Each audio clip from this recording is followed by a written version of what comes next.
dans Décodeur, le podcast qui parle de celles et ceux qui font la déco aujourd'hui. Je m'appelle Hortense Leluc et à chaque nouvel épisode, j'invite à mon micro des pros de la déco.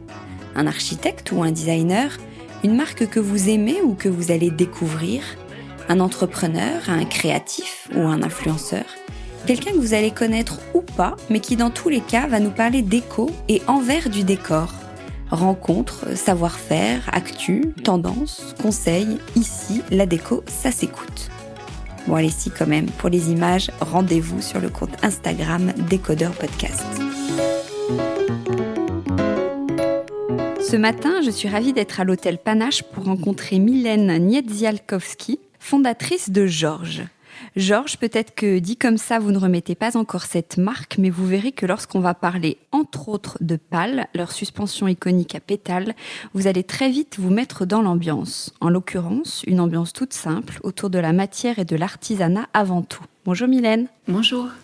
Moi j'aime pas trop raconter ma vie dans le podcast, je le fais jamais. Je laisse toute la place à mon invité, mais quand même je dois bien dire que j'ai un petit garçon qui s'appelle Georges, qui est un prénom que j'adore par-dessus tout. Donc j'ai tout de suite envie de vous demander, et vous, pourquoi ce nom Georges pour votre marque ? En fait, je suis née la Saint-Georges le 23 avril. Ah oui. Donc voilà, vu que j'ai déjà 2 garçons, c'était mon 3e projet, on va dire, si on peut parler de projet. Donc c'était un autre garçon. Ah super, on va tout simplement. Alors comment est née, on va commencer peut-être comme ça, comment est née cette marque ? Il y a combien de temps ? Quel type de marque vous vouliez créer ? Au tout début, il y a 10 ans, 11 ans même maintenant, à la naissance de mon 2e garçon, j'ai voulu créer une marque à la base d'objets de décoration pour enfants. Donc pour mes propres enfants. L'idée était d'avoir des objets qu'on puisse balader dans la maison, de couleurs un peu raccord avec notre salon et pas forcément des couleurs primaires. Donc j'avais créé un tapis de jeu en lin lavé avec un rembourrage issu d'anciens futons ou de matelas militaires. Donc j'allais beaucoup chiner chez les bahus locaux. Et j'avais fait ça, donc des petits futons pour enfants, des serre-livres avec du bois des Pyrénées. L'idée était déjà un petit peu de sourcer au plus près de chez moi. Et en fait, j'ai été repérée avec ces 2 objets-là, plus un autre qui était des boîtes à musique en bois, murales, qui étaient rebrodées au coton en fait. J'ai été repérée sur ces 3 objets par une personne sur Milan, qui m'avait proposé d'intégrer son showroom lors de la Design Week. Donc c'était en avril 2012, peu de temps après la création de Georges. Et du coup, ça a commencé comme ça, dans le monde de l'enfant en fait. D'accord. Et après, vous avez continué, comment vous avez fait évoluer la marque ? Mes enfants n'aimaient pas beaucoup ce que je faisais. Non, mais le monde de l'enfant était trop petit pour moi. Bon, peut-être que ça ne l'est pas pour d'autres, mais en tout cas, je ne m'éclatais pas assez dans l'enfant. Pour moi, c'était trop restreint. Je me suis posée, je me suis dit j'ai envie de faire tout pour la maison en fait. Donc toujours une envie de pièces nomades, qu'on puisse balader du salon à la salle de bain. J'aime bien les maisons qui vivent et qui changent de couleur un peu tout le temps, de décoration également. Donc j'ai fait une nouvelle gamme plus large. Oui, d'accord. Alors, on va parler de cette suspension iconique. Racontez-nous l'histoire de la suspension pâle. Alors en fait, pâle vient à la base de paravents que je faisais en rotin, en laiton et en étamine de coton que je peignais à la main. L'idée de ces paravents, c'était comme des espèces de grands nuages qu'on pouvait mettre en set de plusieurs pièces, d'environ 60 à 80 cm pour contrecarrer un peu la mode du rideau ou séparer des grands open space. Et je les avais présentés, ces paravents, du coup, à Maison et Objets, donc il y a un petit moment, au tout début où je faisais Maison et Objets. Et après, je me suis dit, ça serait intéressant de travailler cette matière différemment, apprendre à maîtriser le rotin par des bains, par une manière de le réchauffer, de le sécher par la suite. Et l'idée d'en faire une lampe m'a plu. Donc je me suis inspirée des ventilateurs qu'on retrouvait dans des hôtels un petit peu surannés, vous voyez, un peu exotiques, voilà, ce genre de choses. Et s'est posé après la question du nombre de pétales, vu qu'après j'avais une espèce de forme assez ronde. On était parti à la base sur 5 pétales, mais ça ne suffisait pas. Bref, après on a vraiment travaillé l'esthétique, mais toujours en gardant du coup les matières du paravent, donc l'étamine, le rotin, plus le laiton pour l'ossature. Donc le rotin, il est où ? Il est courbé en fait ? Il est courbé, tout à fait. Nous, on le reçoit en gerbe. Et ensuite, on le baigne pour lui donner la forme qu'on veut. On le force sur cette forme de pétale. Et ensuite, la forme sèche ainsi et reste en pétale. D'accord. Et le pétale, c'est du coton ? C'est ça, tout à fait. C'est une étamine de coton. C'est l'ancienne toile à beurre. Donc, c'est une étamine qu'on achète en Normandie. Le coton n'est pas normand, mais le tissage est fait en Normandie. Et qu'on peint nous-mêmes à l'atelier, en fait. Oui, c'est ça. C'est une lampe à la base qui est fabriquée à la main. Tout à fait, tout est fait à la main. Nous, on reçoit les matières premières, donc les rouleaux de tissu, le rotin, je vous dis, en gerbe de 25-50 kilos, et le laiton également en tube de 4 mètres. Donc, on fait tout le travail de perçage, de pressage. Pour le rotin, c'est le travail de trempage. Et le tissu qu'on reçoit de couleurs naturelles, moi j'ai développé une gamme de couleurs qui me plaisent beaucoup. Donc on a 11 couleurs, et donc ces 11 couleurs, on les fait à la main. Donc c'est des peintures à base d'eau, qui sont avec des pigments synthétiques ou naturels, selon ce que j'ai trouvé. Et tout est fait à Méritain dans notre manufacture. Et donc c'est teinté, la peinture ? C'est peint. Qu'est-ce qui est peint alors du coup ? C'est le tissu. Une étape. Le tissu est peint. C'est le tissu que vous peignez. Il n'est pas teint ? Non, il n'est pas teint. C'est peint. D'accord. J'ai jamais entendu. C'est une technique qui est connue ? Écoutez, j'en sais rien. J'ai essayé parce que si vous voulez, moi je voulais vraiment mes couleurs à moi. Et donc j'étais allée voir sur Lyon au tout début des tisserands qui teignent justement avec des couleurs, des pigments naturels, et puis avec tout un système de recyclage, donc qui était des eaux usées, donc qui avait une dynamique assez chouette en termes d'écologie. Et en fait, on a commencé avec leur rouleau à eux, et le tissu avait un après qui me plaisait pas du tout. C'était un peu presque satiné, j'aimais pas. Il n'y avait pas l'aspect brut que je voulais. Donc on a essayé de les bomber, on a essayé d'utiliser des pistolets à peinture. Avant, moi, quand je travaillais dans le monde plus de l'enfant, donc je faisais beaucoup de teinture, et puis c'est ma formation aussi. Mais il y avait des marbrages, bon, c'était pas régulier, ça me plaisait pas. Et donc bref, de fil en aiguille, on en est arrivé au bon vieux pinceau. Voilà. Ah oui, c'est donc marrant. C'est de la peinture. D'accord. Je crois qu'on peut choisir aussi la longueur de tige. Tout à fait. On le choisit au moment de l'achat. Comment on sait ce qu'il nous faut comme longueur ? Donc déjà, on a plusieurs tailles en termes de diamètre de lampe. Donc on a des grandes qui font 120 et des plus petites, on va dire, qui font 80. Donc selon la grandeur du pétale, vous avez un retombé de la lampe qui est plus ou moins grand. Donc par rapport à ça, ensuite, vous, par rapport à votre projet d'aménagement, si c'est au-dessus d'une table à manger, au-dessus d'une table basse, dans un couloir, dans une montée d'escalier, vous voyez un peu avec ces 20 à 30 cm de retombée de pétale, la longueur de tige qui vous convient. Après, on a tout un service clientèle qui est dédié aussi au conseil pour cette fameuse longueur de tige. Et les pétales sont orientables ? Non. Ah non, ça j'ai rêvé. Vraiment. Je pense qu'on peut le faire légèrement, mais après, ça peut faire vriller le tissu, en fait. Oui, non, c'est pas du tout l'objet. Ouais. Ok. Je voulais vous demander, depuis, on a quand même vu beaucoup de copies, quand même, de cette lampe. Comment vous le vivez ? Mal. Enfin, je me doute, mais... Oui, parce que je vous dis, les paravents, je sais pas combien de temps prennent les autres designers pour arriver du dessin jusqu'à l'objet final, mais j'ai mis plusieurs mois pour penser cette lampe à partir, comme je vous disais, de mes paravents. Et j'étais tellement heureuse du final, du rendu, de le présenter. C'était à Maison et Objets. De travailler les couleurs, de travailler les matériaux, savoir l'épaisseur du rotin qu'il nous fallait pour que ça soit et minimaliste et pas grossier, léger, sans être trop... Voilà, il fallait pas que ce soit trop ethnique non plus, vu que le rotin est exotique. Bon, bref, voilà. Non, je le vis très mal, c'est évident. Non, c'est quelque chose qui m'embête quand même, que je trouve pas juste, en fait. Voilà, je peux comprendre qu'on puisse essayer, pourquoi pas, continuer dans ce chemin-là de la copie, ça me touche beaucoup. Mais si le modèle est déposé, justement, comment on peut retrouver comme ça dans d'autres marques des modèles qui sont assez semblables ? En fait, après, tout est une question de droit en propriété intellectuelle. Donc là, c'est de l'ordre, c'est purement juridique, en fait. Donc c'est des débats sur des petits détails, sur le préjudice subi, sur le fait que maintenant on est une grosse, entre guillemets, entreprise, et que si on est copié par un plus petit, peut-être que finalement le préjudice n'est pas si grand que ça. Mais quand bien même, je veux dire, à la base, c'est mon objet. C'est mes couleurs, c'est pas mes couleurs, j'ai pas inventé ces couleurs, je veux dire, mais j'ai travaillé pour cette harmonie de couleurs-là. Pour moi, c'est une injustice. Voilà. C'est un vrai sujet. Ouais. C'est peut-être un mot très très fort, mais je le ressens comme ça en tout cas. Oui, je comprends. Comment vous avez créé depuis d'autres luminaires, notamment Petite Carambole. Oui. Comment on crée un nouveau luminaire après un tel succès ? Parce que j'ai plein d'idées en fait. Donc je dessine tout le temps et une fois que quelque chose fonctionne, j'en suis plus satisfaite. Donc les idées viennent assez nombreuses et le plus difficile pour moi reste de me limiter dans un nouveau projet. Donc là, je me fixe sur la carambole, j'essaye de pas dériver sur un 3e luminaire, vous voyez.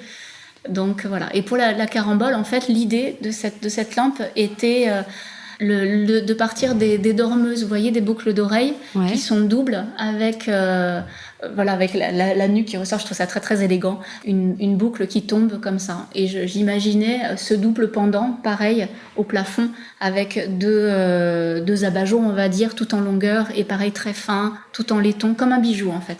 Et en parlant de bijoux, vous faites des bijoux de mur, vous vendez aussi des photographies, des petites étagères, des vases. Comment naît l'envie de chaque objet ?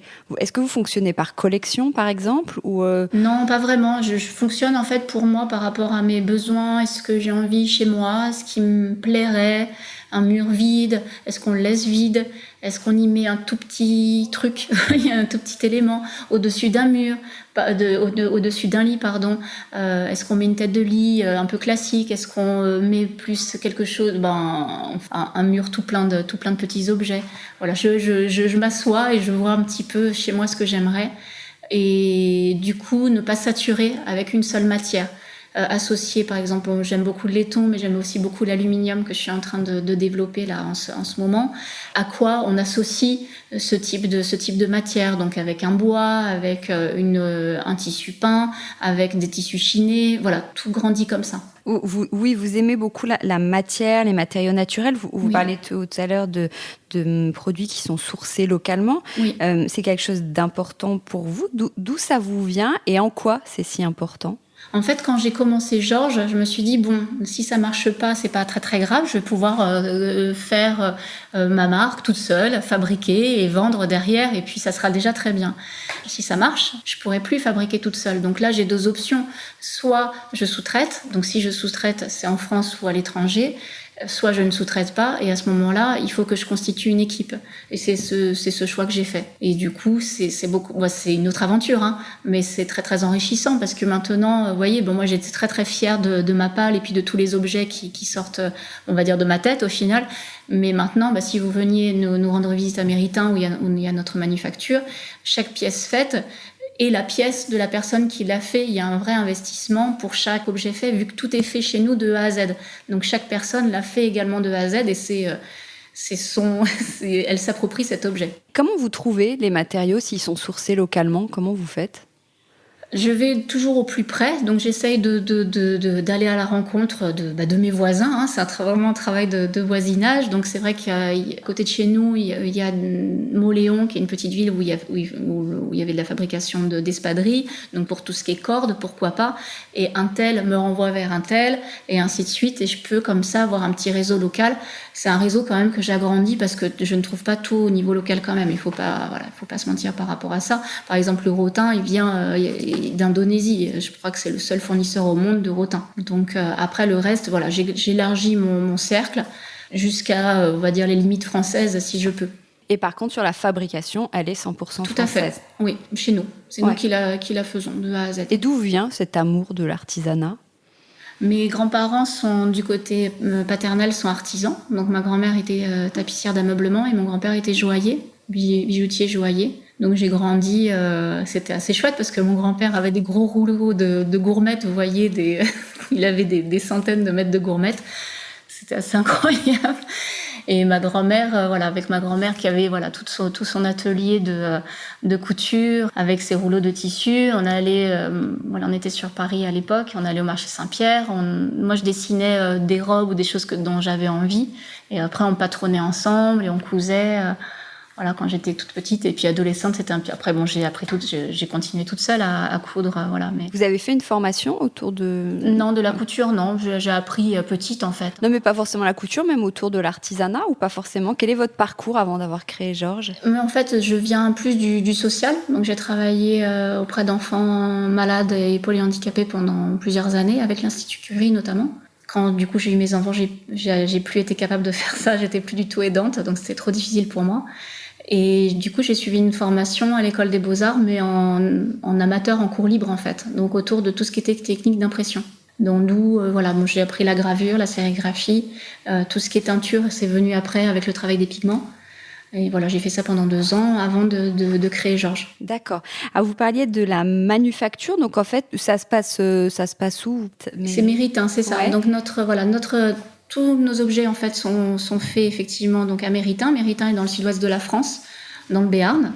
Et on a une boutique qui est à Bayonne, donc dans le Pays Basque, qui est également une boutique atelier, donc où il y a également de la confection. Donc sur Méritain, on y est depuis juillet 2020. Et en fait, c'est un ancien château que qui était pas en pleine forme, on va dire, que j'ai acheté l'année dernière, en plein confinement. Et donc, on y a déménagé après le premier confinement. Voilà. Donc, on y est depuis peu. Et maintenant, il y a 35 personnes qui y travaillent. Oui, j'allais vous demander combien vous étiez. On est 40 en tout maintenant. Ouais. Et vous êtes de cette région ? Non, pas du tout. Moi, je suis née en banlieue parisienne.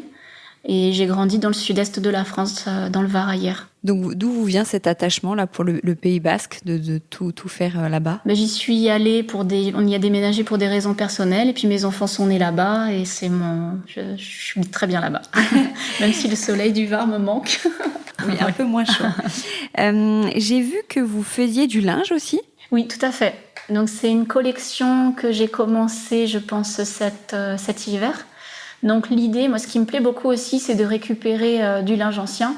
C'est ce que je fais depuis bien une quinzaine d'années. Donc j'ai des quantités pas possibles de linge, que ce soit des motifs ou des draps en fait, tout simplement. Donc du métis, des belles matières un peu rugueuses. Donc c'est vrai que c'est du brut, donc c'est pas du satin de coton, des choses comme ça. Et l'idée, c'était de faire une collection de pièces uniques. Donc tout est peint à la main. Donc chaque housse de couette, chaque housse d'oreiller est peinte sur pièce. Donc chaque pièce sera unique. Voilà. J'attendais de savoir. Il y a quelque chose de très gracieux dans vos produits. Est-ce que c'est voulu ? Est-ce que vous vous rendez compte de ça ? Et comment vous créez ça ? Non, je m'en rends pas compte du tout. Non, en fait, si vous voulez, comme je vous disais tout à l'heure, j'ai plein d'idées d'objets, de meubles, même de maisons. Là, on est en train de fabriquer une maison nomade pour la Design Week de Milan. Une collection de meubles de jardin, de rideaux, de pans de mur. Bref, j'ai plein d'idées. L'idée, c'est que quand je pars du dessin jusqu'à une pièce finie, si elle me plaît, c'est le seul de mes critères en fait. J'essaye de pas partir dans tous les sens au niveau des couleurs parce que j'aime beaucoup aussi des choses qui peuvent être très très kitsch et c'est pas Georges, clairement pas.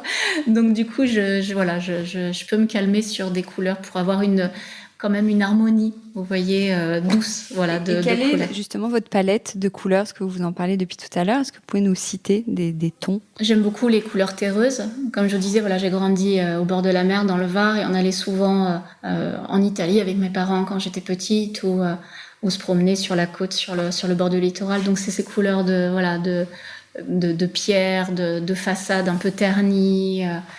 Voilà, des ocres, des choses comme ça, c'est ces couleurs-là que j'aime. Et c'est ce qui définit la marque aussi. Oui, je pense, ouais. Oui. Vous avez lancé une deuxième marque qui s'appelle Soma. Pourquoi une deuxième marque et pourquoi un nom différent ? Alors l'idée, en fait, c'était de fabriquer des meubles. Et je voulais des meubles, là, pour le coup, où il y avait une exigence dans le sourcing encore plus important. C'est-à-dire que vraiment là, tout vient du local, c'est archi-local. Donc presque je pourrais aller à pied chercher le bois de Soma, vous voyez. Et tout ça, ça me faisait penser à une autre entité. J'avais envie d'une autre entité pour aller vraiment plus loin dans la démarche déjà engagée avec Georges. Donc le Soma s'est imposé un peu de lui-même parce que c'était pour moi le retour au corps, à la matière, à quelque chose de vraiment encore plus minéral dans la matière ou plus végétal. Bon, bref, quelque chose de plus fort que Georges. Et Soma, je trouve, caractérise bien ça. Alors, qu'est-ce que vous proposez avec Soma ? Donc des meubles. Donc là, pour le coup, c'est une collection bien précise par année. Et une collection est égale à une pièce de la maison. Donc on a commencé, c'est une marque toute jeune puisqu'on l'a commencé en 2020. On devait la présenter à la Design Week 2000 l'année dernière. Bah non. Voilà. Pas eu lieu.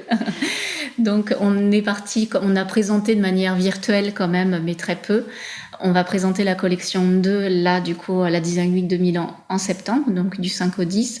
La première c'était autour de la salle à manger, la première collection, et la seconde ça sera autour du salon. Donc toujours avec une pièce un peu maîtresse. Donc pour la collection 1 c'était autour d'une table qui était une table avec un pied tout en rotin tressé et avec un grand plateau laqué un peu rouge baiser, on va dire. Et là, pour la collection numéro 2, c'est autour d'un secrétaire. Donc, c'est un meuble à système qui tourne sur lui-même et dont les éléments sont dissociés les uns des autres. Donc, c'est 6 blocs, si vous voulez, qui sont cintrés sur l'arrière et qui tournent sur eux-mêmes. Vous diriez que c'est un petit peu plus luxe ? C'est pas forcément le mot, je pense que c'est plus haut de gamme quand même au niveau... Oui, c'est assez péjoratif du coup de dire ça par rapport à Georges, parce que Georges est noble quand même pour moi aussi. Mais oui, c'est un peu plus haut de gamme quand même, c'est un peu plus luxe, tout à fait. Comment ça veut dire quoi, Soma ? Soma, c'est corps en grec. Je lisais dans un article que vous vouliez réinventer le salon rustique. Vous me confirmez ça ? Rustique, c'est un terme qu'on essaye un peu d'oublier ou vous essayez justement de le remettre Je crois que j'ai dit ça par rapport au côté brutaliste. J'aime bien l'aspect très radical de cette période dans le design ou l'architecture un peu béton, bois massif. Et c'est vrai que c'est une sorte de rustique, mais sans le côté, on va dire, chalet de montagne. Voilà. Donc c'était prendre le contre-pied de ce qui pouvait se faire. Et j'aime aussi le côté rustique par rapport aux arts populaires, vous voyez, qu'on peut trouver avec des bancs de ferme, de ce genre-là, où il y a des formes très très simples en fait, qui sont incroyables, qui sont très efficaces en termes d'esthétisme. Quel est votre regard sur le monde de la déco, du design aujourd'hui, sur le marché même ? Moi, j'aime plus ce qui s'était fait avant. J'aime pas... j'ai beaucoup de mal avec les intérieurs trop propres, entre guillemets, quand le design est trop radical, quand les lignes sont belles, mais c'est tellement froid, voilà. Je trouve ça froid. Donc, je préfère des pièces anciennes, même si elles sont un petit peu tapées. Et j'essaye, du coup, dans les pièces que je fais, de voir les irrégularités. Et que si vous venez vous acheter par exemple une table chez nous et qu'il y a plusieurs tables, vous aurez votre table parce que celle-ci elle aura un nœud à cet endroit-là ou elle aura, voyez, on voit la matière dessous et parfois dans le design contemporain je trouve qu'on la voit pas assez. C'est tellement parfait que finalement même si ça peut être une pièce unique, elle est trop froide pour moi. Ouais. Vous ouvrez un nouveau showroom là à Paris. Oui. Pourquoi à Paris maintenant ? On a beaucoup de clients sur Paris et l'idée c'est de développer nos boutiques en propre. Donc on a ouvert à la maison, on va dire, à Bayonne vu que c'est à côté de notre fabrique. L'idée de Paris c'était le premier pas vers d'autres ouvertures de boutiques. Donc ça nous semblait cohérent après dans notre développement. Et donc il y aura Soma et Georges. C'est ça, il y aura Soma et Georges. Donc c'est un local qui fait 185 mètres carrés, qui est sur cours. Donc ça va être dans un premier temps sur rendez-vous, on verra après pour faire venir du monde. Et la particularité de ce local, c'est qu'il y a également un appartement, un petit appartement sur l'arrière, qui sera également meublé et accessoirisé quand Soma et Georges, avec des pièces chinées également pour donner un petit peu de chaleur. Vous habitez à côté de la manufacture, dans ce château ? Non, j'y étais sur le premier été pour faire les premiers travaux d'aménagement avant que l'équipe arrive. Donc on a vécu en été à la campagne avec mes garçons. Et non, maintenant j'habite, on est ailleurs. Ouais, à quoi ça ressemble chez vous ? C'est comment ? Alors, c'est quel style ? Une maison des années 70. C'est une maison d'archi des années 70, très atypique parce que c'est une maison de plein pied, mais où il y a des marches de partout. Donc on descend, on monte tout en longueur. Donc avec cette chaleur que j'aime, des fenêtres en bois, des doubles plafonds, un salon en contrebas avec une cheminée comme on peut retrouver dans d'autres maisons de ces années-là. Quelle est votre pièce préférée chez vous ? Je pense que c'est mon salon justement, parce que c'est un salon qui est ouvert avec une mezzanine où il y a ma chambre. Donc quand je suis toute seule, en fait je pourrais vivre que dans cette partie de la maison. Vous voyez, il y a tout. Donc il y a les livres, il y a mon piano, il y a le salon, la cheminée pour le feu et ma chambre au-dessus. Vous achetez souvent de la déco ? Oui. Quel est votre dernier achat par exemple ? Mon dernier achat, j'ai racheté un fauteuil loop de Willy Gull. Voilà, pour la boutique. Mais je me fais rarement des achats pour moi, donc j'achète pour Georges. Ouais. Et chez vous alors ? Et chez moi, le dernier achat que j'ai fait chez moi, je sais pas du tout. J'achète beaucoup de livres pour moi, ça serait plus des livres. Ouais. C'est bientôt les vacances. Quand on habite dans une jolie région comme la vôtre, est-ce qu'on part quand même ? Oui, là cet été je pars dans le sud-est. Ah oui, vous allez de l'autre côté ? Oui, je vais à Biot et Valoris en fait pour faire donc c'est un voyage utile en fait pour faire des collaborations autour de ces matières-là en verre et en céramique. Oui, c'est tout le temps. Vous êtes tout le temps en train de travailler, de réfléchir à de nouvelles inspirations. C'est constamment ? Oui, c'est ça. Et j'associe les vacances à ces moments-là parce que j'amène mes enfants et ils peuvent découvrir comme ça des savoir-faire incroyables, des ateliers. Moi, j'ai vécu un peu comme ça enfant, donc c'est quelque chose que je dois reproduire aussi. Mon père avait quand j'étais petite, avait une période un magasin d'artisans locaux à Hyères, dans le centre-ville de Hyères. Et du coup, ils m'emmenaient voir le potier, voir le tisserand. Et c'était incroyable, les odeurs, les savoir-faire. Voir quelqu'un qui, d'un tour à poterie, en 5 minutes, hop, fait un vase. J'étais hallucinée. Donc à chaque fois, j'amène mes enfants. Et là, on va voir du coup les souffleurs de Biot, comment on fait un flammé à Valoris, ce genre de choses. Qu'est-ce que vous faites, vous, pour vous détendre ? Justement, ce sont des activités plutôt manuelles ou vous l'avez déjà dans votre métier ? Pour me détendre, je dessine. Ah oui. Je dessine, je joue au piano. Et pour Soma ou Georges ou pas forcément ? Si, toujours. Je m'essaye un peu à la peinture en ce moment parce que j'aimerais faire des toiles, peindre. Mais j'ai un souci avec les assortiments de peinture, donc je suis qu'au début, on va dire, de ça. Je suis pas satisfaite de moi. De vous encore. Vous avez un univers qui est assez bien défini, qui est assez clair. Qu'est-ce que vous pensez d'Instagram ? Ah, j'aime bien. Ouais, ça vous inspire ou au contraire, vous disiez tout à l'heure, les intérieurs peuvent se ressembler un peu ? Je prends Instagram un peu comme une bibliothèque géante, donc j'enlève souvent des gens, des profils. Ouais. Et je suis abonnée à beaucoup de comptes d'architectes pour voir leur travail, des personnes qui voyagent pour voir des prochains lieux où on pourrait partir avec mes enfants.